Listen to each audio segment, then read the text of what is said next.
Welcome to the Very Merry Life podcast, unfiltered, unscripted, and always relatable as fuck. I'm your host, Mary Hendricks, and you might know me from Instagram as that relatable AF mama who hopefully feels like an old friend at this point. And if not, hang tight and join in as things get real, honest, and probably a bit too TMI as I, and the help of some amazing guests, dive into all things mom life, marriage, sex, and more. No experts, just real life moms talking real life things. So get ready to laugh lots, cry occasionally, and leave feeling seen, supported, and inspired. Making friends is hard enough as an adult, let alone as a mom, but all of that changes right here and now. So hang on, lean in, virtually clink whatever glass you have nearby with mine, and let's go. Hi, hello. Hi guys, happy Tuesday. It's another episode and you're getting me solo again, which I've said this before. It is weird talking by myself in an empty kitchen, but it is slightly nice because both of my kids, Cassidy and Spencer, are at preschool. Cassidy is going to be home in like 25 minutes, and Haley's napping. So I'm taking advantage. I'm drinking coffee and it's quiet. It's quiet. So I'm just going to sit with you. Is that okay? Anyhow, I want to talk about help, and that's what the episode's going to be about, is just asking for help, because what in the actual hell makes it so hard? It's so hard. It's so hard. And this is inspired by the other day on my stories. I shared that I had my cleaning help at my house, and I get cleaning help twice a month, every other week. I hired them about 2 months ago. And it's been hard for me to say it out loud. I don't mind saying it to like my close family, my mom and my sister, but like my mother-in-law, I can't say it to her. And then saying it on my stories and like sharing that, it's just been incredibly difficult for me to say. And I have mixed feelings as to probably why. One, I know when I hired them, I stumbled and was like, I'm not going to be relatable anymore. Like I'm that relatable as fuck mom where I'm like, this now makes me less relatable because people are going to hear I'm getting help. And for some reason, I don't know, like that makes zero sense that I have to suffer in order to be relatable. That makes no sense. So I think it was that. And I think it's a privilege thing where it's a money guilt thing. I think it's a justification thing. And then as an overwhelming whole, it is a stay-at-home mom thing where it doesn't even matter if you're a stay-at-home mom. It's just a mom thing where for some reason asking for help, even if you have to hire it, is just taboo. That's what it is. It's taboo for whatever reason. It just is not treated the way it should be, which is that it is necessary. And it is helpful. That's the reason why it's called help. And it is allowed. And it doesn't mean that you're a failure and all of these things. So anyway, when I brought this up on my stories, I asked you all for your input. I'm pulling up Instagram now. I've asked you all for your input. I'm going to grab it now as to why. Can you hear my phone? I'm going to pull up the things you responded with. Let me pull it. God, my phone. Okay, let's go. All the different reasons I said, if you struggle asking or hiring help, why is that the case? I'm going to just read through. I'm going to say probably 250 responses in that question box. And I'm just going to read like a few. So I feel like I'm bothering people when I ask for help. Like I'm asking them, like my asking makes them go, ugh. Let's see. Childhood trauma, working through it in therapy. Good. I love therapy. I don't want to feel like a bad mom for asking for help. Who are we supposed to ask? Everyone is just as busy. That's also a valid point. The only other support I have are my in-laws, and they use that as a weakness against me. That's fucked up. In-laws. We're going to have to get into in-law drama. I'm just going to have to do so delicately. Society has made us think that we should and can do it all. Let's see. It makes me feel like I'm an inconvenience. Makes me feel uncomfortable. I feel privileged, like a spoiled white person. Okay. I don't want to be a burden or a bother to anyone else. Growing up, it was a sign of weakness to ask for help. I was always expected to have it so put together. I do things a particular way. I don't feel like explaining myself to people. I'm embarrassed by my mess and embarrassed by my chaos. I struggle with things not being done a certain way. Yep, we already said that. Society, being a stay-at-home mom. Because I'm a stay-at-home mom, I feel like I should be able to do it all because this is quite literally my job. So those, again, feel like a failure. I can go through all these. I can talk all day, but those are just some of the responses that have come through. And can't afford help. Like, that is another thing. Like, it's just, there's so many layers of this argument, or not argument, this chat of asking for help that have made it so difficult. And I feel that. That's why I'm struggling even sharing it. But here's the reason why I am sharing it. It's not because I'm privileged in that I can afford to pay someone to come and clean my house twice a month. But I hate justifying that. I hate trying to figure out well, justify it, because your money is your money. You do what you want. But in justifying it, I don't get Starbucks. I don't get coffee every single day. If I were to buy a $5 cup of Starbucks every single day for an entire month, I would be spending the same exact amount of money that I would paying for my cleaning company. So for me, there's just ways that I've made it happen because I needed it. That's the only justification you need at the end of the day when it comes to asking for help in any sort of way, whether you are hiring that help or asking for help. There's zero justification. If you need help, you need help. No ifs, ands, or buts. The other thing I want to add on there is a societal pressure. For some reason, motherhood in the last 60 years, motherhood has just transformed. I think it was the beginning of women entering the workforce and moms leaving the home to work. Things like that, where it really became a transformation in how we mother, and it became an individual sport as opposed to a group effort. And we say it time and time again, it takes a village to raise a child. It takes an entire community. It really does, but we have gotten so conditioned away from that we don't even recognize that village when we have a chance. We turn that village away when we're offered, and we've gotten so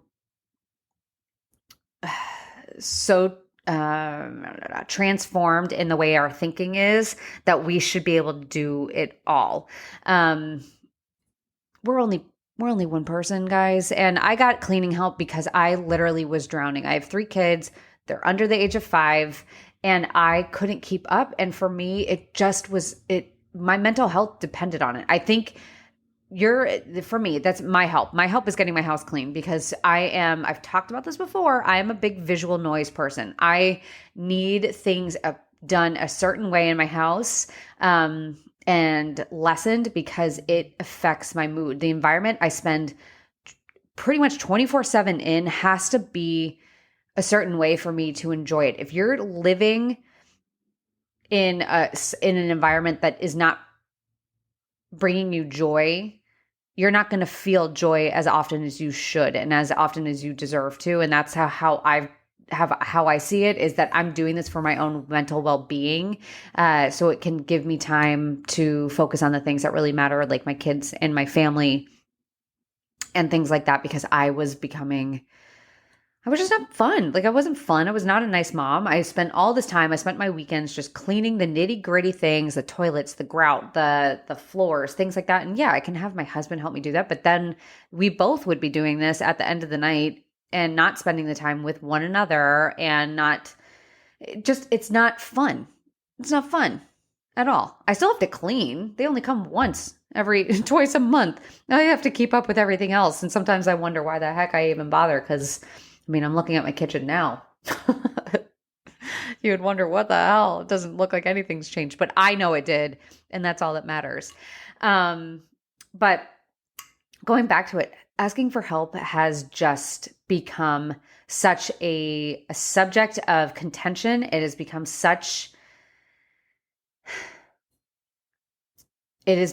so untalked about, so, like I said, taboo, that it's affecting our motherhood experience.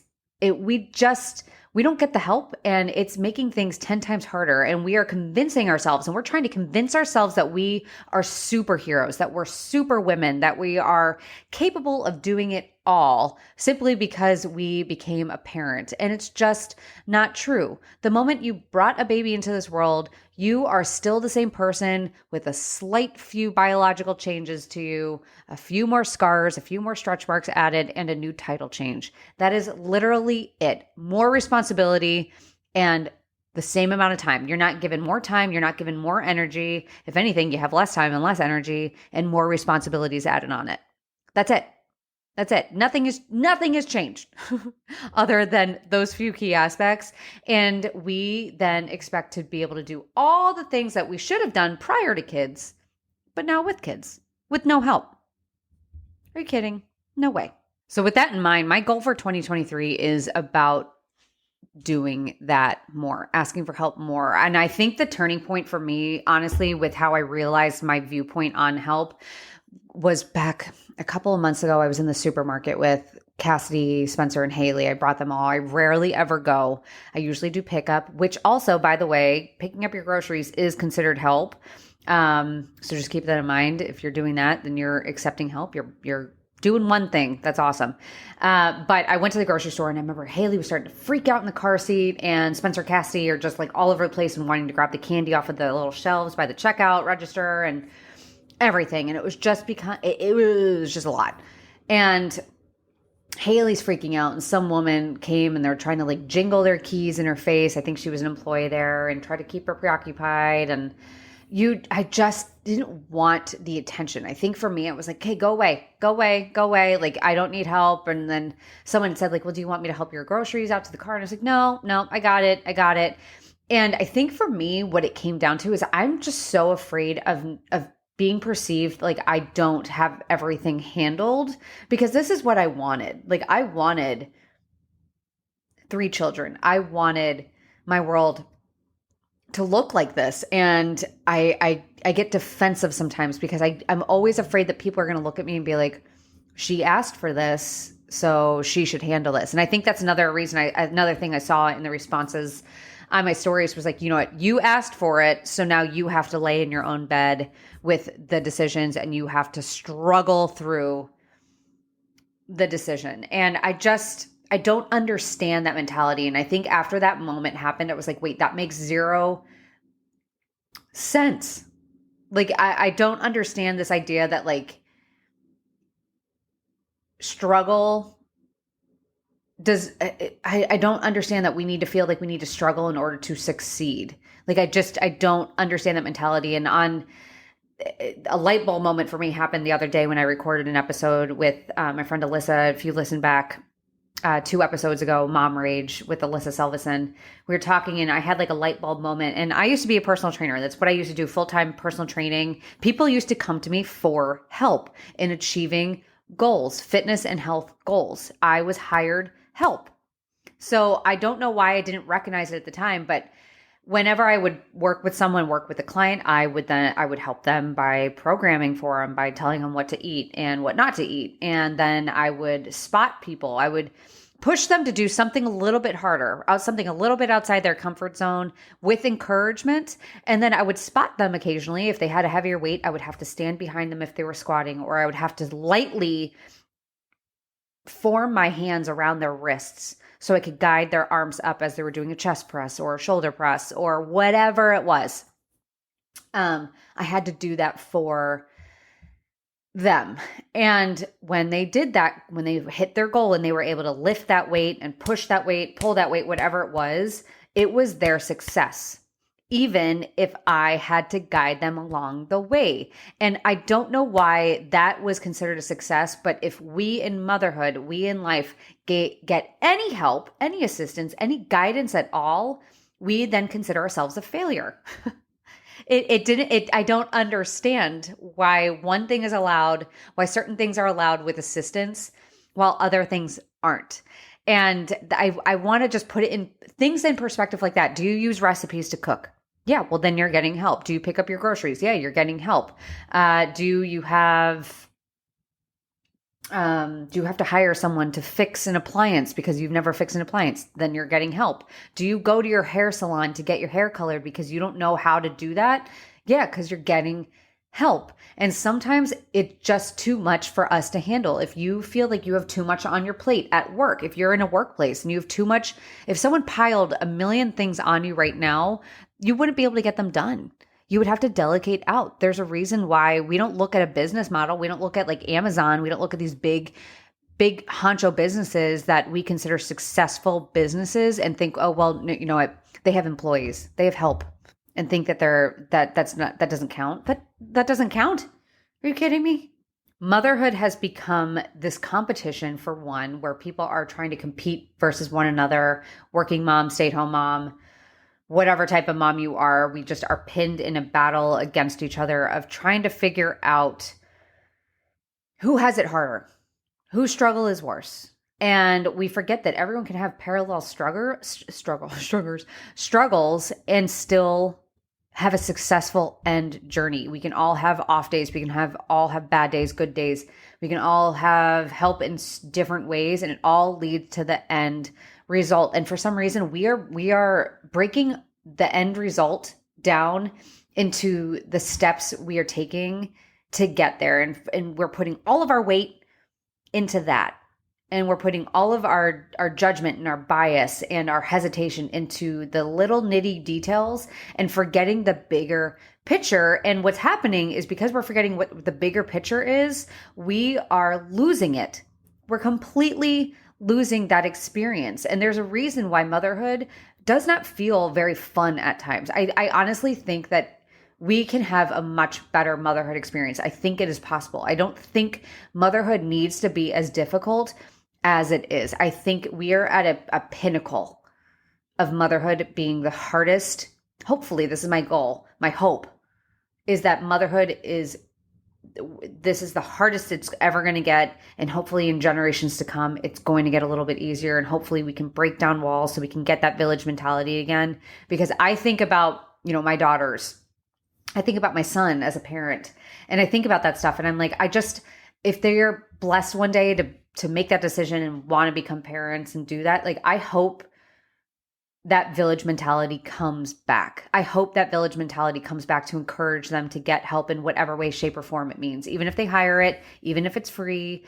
I just hope that we can start transforming the conversation where help is not a negative thing, where help is not a weakness, where help is a really powerful tool in your tool belt to finish the final project, which is to raise happy and healthy kids and have a happy, healthy family.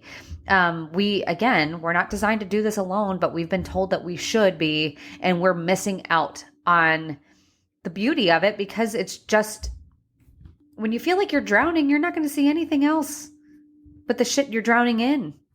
It's just, it's not good for us. So, I gotta take a sip of my coffee. So with all of this being said, I want to challenge you guys to join me with 2023, but start now. I mean, we got 48 days until 2023, or no, by the time you listen to this, it'll be like 47-ish, 46 days until 2023. And you can start now. And I know that's way easier said than done. Asking for help, like I said, is a very hard thing to do. But just start small. Start small. Start by asking something small, and don't doubt yourself. Don't think that you're unworthy of help. You are. You're one person, especially if you're a stay-at-home mom. This is something I've recently talked to a guest about. And this is something that I talked about on even my stories, just as a stay-at-home parent. And if you're not a stay-at-home parent, the working parent too, this applies. Your role, if you are a stay-at-home, is not, the job details and job descriptions are not to clean the house. The job description of being a stay-at-home parent is not to do the laundry and do all the other nitty-gritty stuff. For some reason, all of that has just been tacked on to our title. And I don't really understand why, because to me, I am just a parent at home. That's it. I am in charge of making sure I am raising and keeping my kids healthy and engaged. That is it. I mean, I don't like to say I'm a babysitter, because we're not. We're way more than that. But essentially, think about it. If you were to hire someone to come in and care for your kids, would you expect for them to do all of the things that we expect ourselves to do? No. No, you wouldn't. Those are just adult things that we have added on to our list. And for some reason, especially as stay-at-home parents, we assume, since we're at home majority of the time, that we have to do it all. And we don't. There's only so much time and time that we can do anything. And anything else should just be considered bonus, not an expectation. And I just want to point out that fact because we put a lot of pressure on ourselves to be superwoman, and you're not. You're just a kick-ass mom doing the best she can. And I know right now you listening needs to hear that, because all of us need to hear that on a daily basis. You are doing your best. Your best is your best. That is it. So I'm going to wrap things up. I'm going to go do something with myself. That sounds wrong. Anyway, happy Tuesday. I hope you guys are having a great day. Remember, you guys are amazing. You are worthy. You are enough. And I see it. I see you. Another episode down and way more to go. But thank you so much for listening. If you enjoyed this episode and you would like to help support this podcast, I would love for you to subscribe. I'd love for you to share it with others and post about it on your own social media, or leave a rating and review. I cannot tell you how helpful and how appreciated those things are for me. Of course, to catch all the latest from me, you can follow me over on Instagram at The Very Merry Life, over on TikTok, The Very Merry Life. And even if you wanted to check out my monthly newsletter, you can do so by subscribing over at theverymerrylife.com. I'll see you next week. Stay tuned for more honest, raw, real chit chat. I have some amazing moms lined up coming on, and shit's going to get fun. So buckle up, Buttercup. It's going to be good.